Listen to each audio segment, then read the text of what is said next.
Alright, so this time, tuturo po natin ngayon sa ating video tutorial kung paano kumuha ng COP para sa mga may PT, SDSD, and of course sa mga ibang certificates.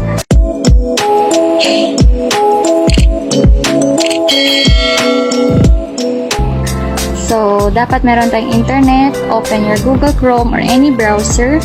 So, I'm using my mobile phone. Kung may laptop kayo, okay lang.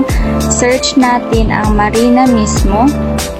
Ayan, Marina mismo. So, tulad po ng sabi ko sa last natin na video tutorial kung paano gumawa ng mismo account. So, kailangan meron tayong mismo account. Okay? So, ito po yung nag-appear sa first. Click po natin yung Marina mismo.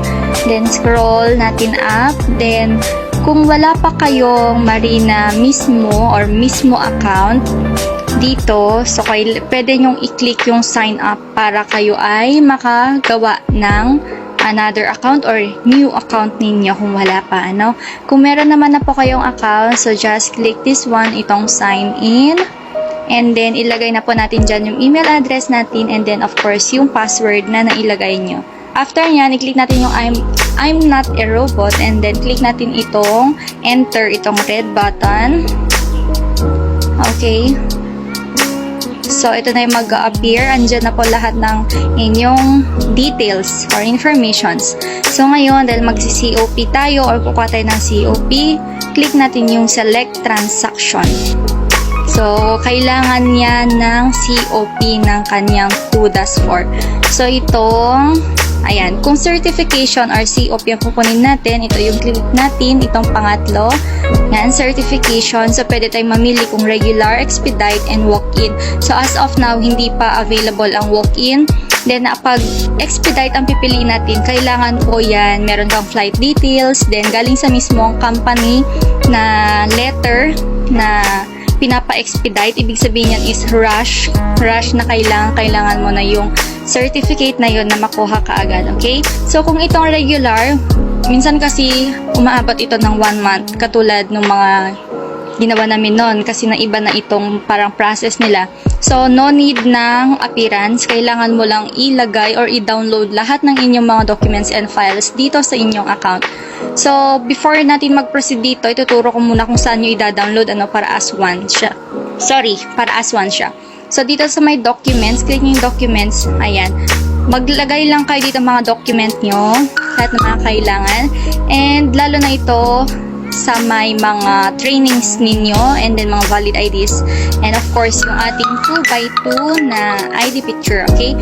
Na white background. Then, click lang natin dyan itong upload document. And then, kailangan na natin mag-attach file and then click save. So, after natin malagay yun, so makikita na natin siya dito.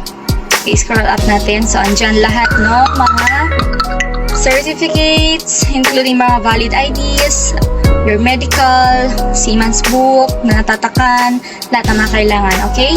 So, dito na tayo ngayon sa pag-appointment.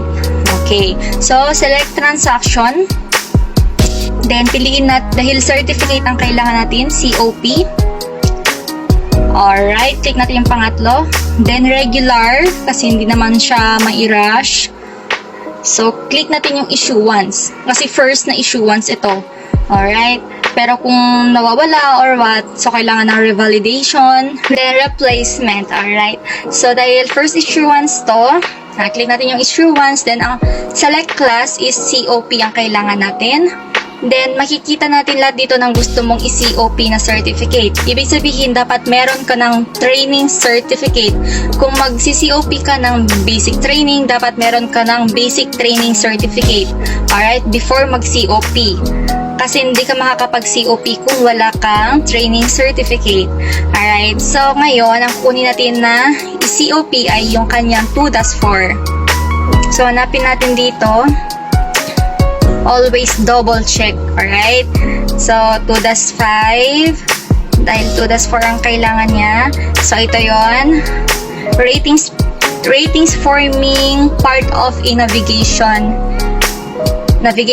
watch, 2-4. So, ito siya. Kasi merong 2-4 na pang officer. So, dito tayo sa pang ratings.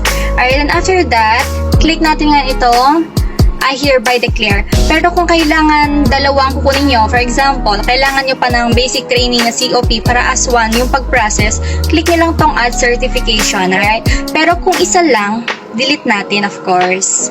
So, ganon. Para as one yung pag-release sa inyo. Since ito, hindi mo na kailangan mag-walk-in and online na lang siya lahat, isi-send lang nila dito or ilalagay nila dito mismo sa inyong mismo account yung COP ninyo. Then, ipiprint out nyo na lang po siya. Yun na po yung bagong process ngayon ng pagkuha ng COP. Alright? And then, nakailang alright na ba tayo? After that, mag-click natin yung I hereby declare. Click natin yung proceed dito sa pinakababa. And, ayan. So, ito na nakalagay application information. So, ayan na siya regular. Naka-draft pa lang siya. And then, this one, makikita nyo yung mga requirements. Ito yung mga kailangan na requirements.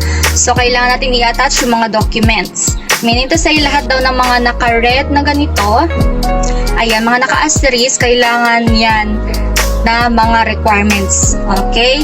So, mandated yan. Required talaga na i-upload natin. So, katulad dito sa my passport, yung first page ng passport natin or yung ating SID.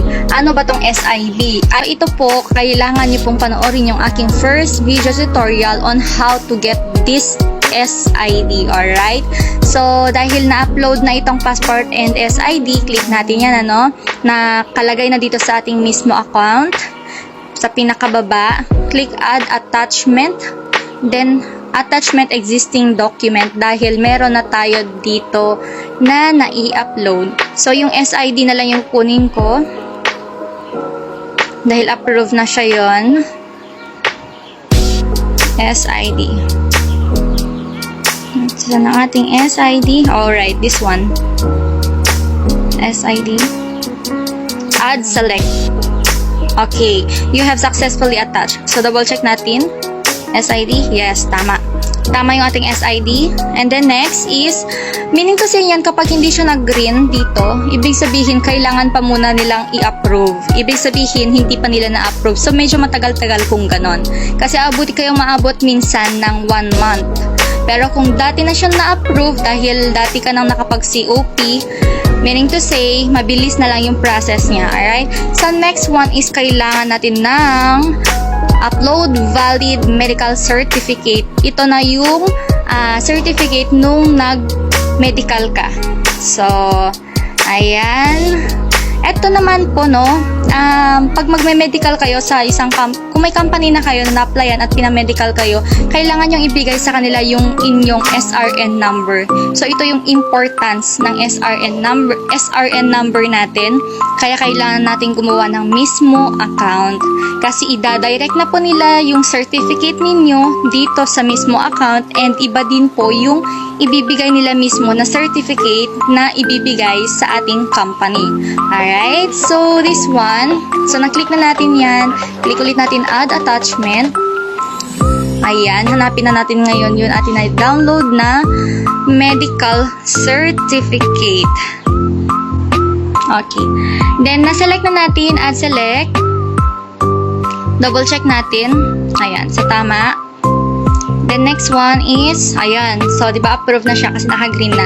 Colored 2 by 2 inches picture in white polo. So, dapat dyan, pag magpa-picture kayo ng 2 by 2 nyo, hindi lang po yung mismong ID picture, kung pwede nyong hingin or ipasend through email ninyo yung inyong picture. Kasi kailangan po yan. Para sa ganun, ma-download nyo sa inyong phones or cell phones, mobile phones, or any storage or any device. Kung meron kayong laptop, pwede nyong i-save yan, okay? Then, ito, kailangan 2 by 2. 2 by 2 siya na picture. White ang background.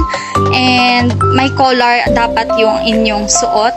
White polo with collar. So, white na polo na plain. Okay? And then, masahin nyo na lang yung andito. ipakita nyo na lang ito. So dapat yung mga walang eyeglass sana, walang contact lens, mga accessories. So, closed mouth, hindi pwede nakalabas ngipin pag mag-smile, as in yung neutral lang siya. Dapat neutral lang yung inyong expression. Okay? So, click na ulit natin yan. Then, add attachment. Attachment existing document. Hanapin na po natin ngayon yung ating dinownload na ating 2x2 picture. Alright, this one. Click natin to. Then, add selected.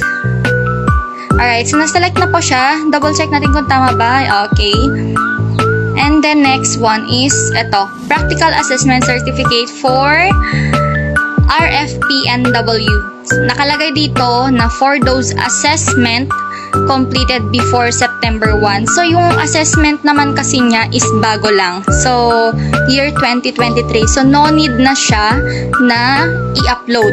Kasi wala din nakalagay dito na asterisk. Meaning to say, para lang ito sa mga nakakuha ng kanilang mga certificate na 2-4 nung 2019. Pero kung September 2 onwards, then no need. Okay na yan. So, after that, ayan, na-check na, no? So, click na natin ngayon itong submit. Double check ulit natin yung PEME natin. Medical, okay. SID. Kasi sabi dito, passport or SID or any valid government na meron kayo. Okay? Basta andun yung full name nyo, yung birth date, yun yung mga kailangan. Then, ayan. Okay na. So, click na natin ngayon yung submit.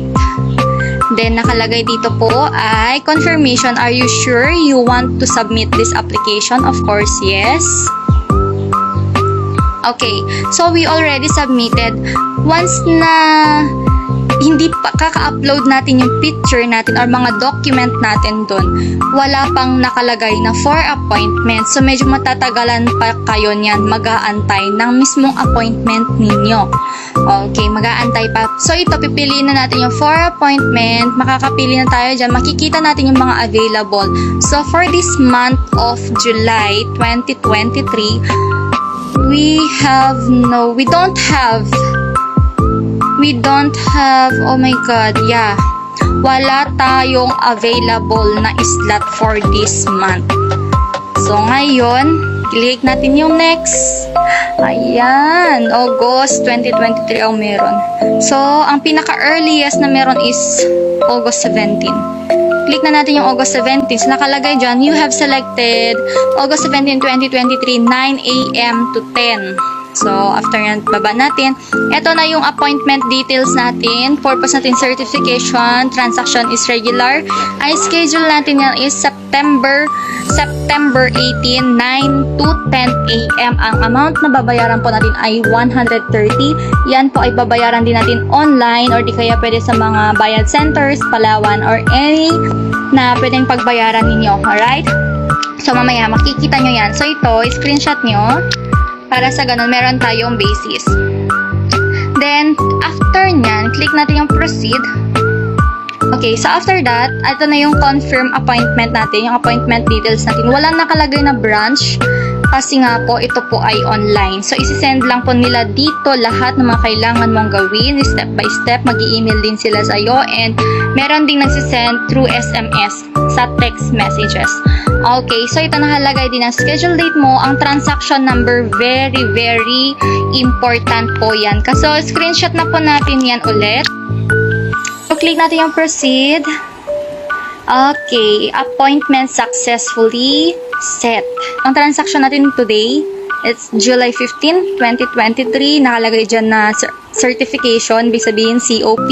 Ang transaction type natin is regular lang siya. Hindi tayo nag-avail ng ating expedite and also walk-in. Walk-in is not available, okay? So, transaction category, kung anong certificate yung ating or training yung ating ipapa-COP or ipapa-certify.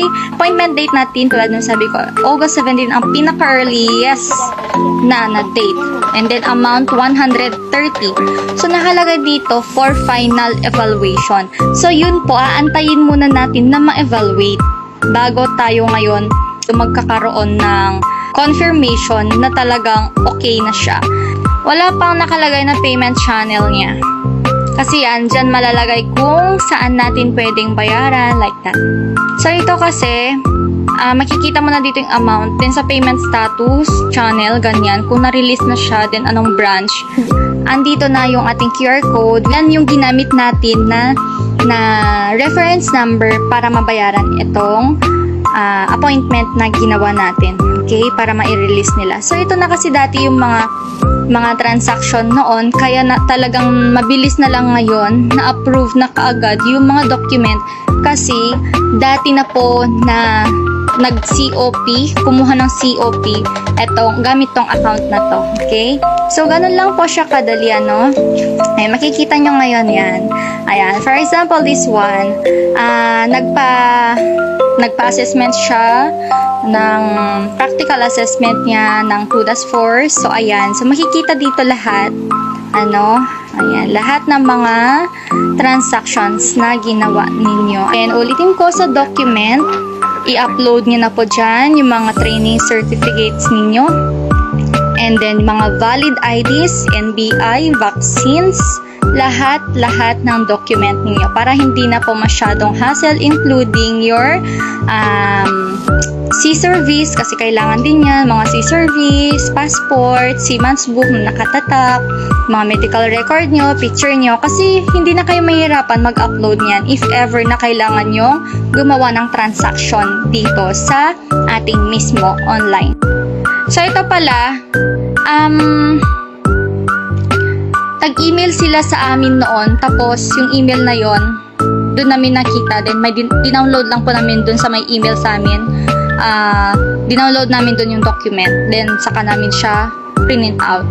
Sa my certificate, SRBBT. Let's check this one. Sa certificate yata yon talaga. Ito, view. Ito nga yun. So, dito pala sa certificate, makikita ngayon yung pina-COP nyo. Tama. So, open natin. Download again. Kung ito-download natin siya, dyan na, mata-download na yung file. Ito na yung COP natin noon. Kasi nag-select tayo. Okay, ito na ngayon. So, ito na yung ating COP ngayon. Ito yung certificate na, yung certification na ginawa namin na transaction noon para makakuha ng COP dito sa my SCRB niya. Okay, so back na po natin. Balik tayo sa ating Chrome. Cross. Okay, so yun lamang po ang ating tatalakayin ngayon, yun lang po ang laman nating video tutorial. I hope may natutunan mo na naman po tayo. So, sa lahat ng mga wala pang mismo account, gumawa na po kayo ng mismo account ninyo. I-complete nyo po lahat ng mga kailangan na details dyan. Then, ilagay nyo na din po sa document, i-upload nyo na yung mga ID ninyo na kailangan para hindi na masyado mahirapan pag kailangan nyo ng mga ibang document or marigagawa kayo ng transaction. Okay, thank you so much again and again. Please don't forget to support my FB channel and don't forget din po na mag-share and then mention ng ating mga friends para makatulong po tayo para sa mga aspiring seafarers kung ano po yung mga steps at kailangan pa nilang gawin. Okay, so makakatulong po ito sa inyo para mas mapadali po yung pag-process ninyo ng mga papers or documents po ninyo. Okay, thank you so much and again. God bless everyone. Bye-bye!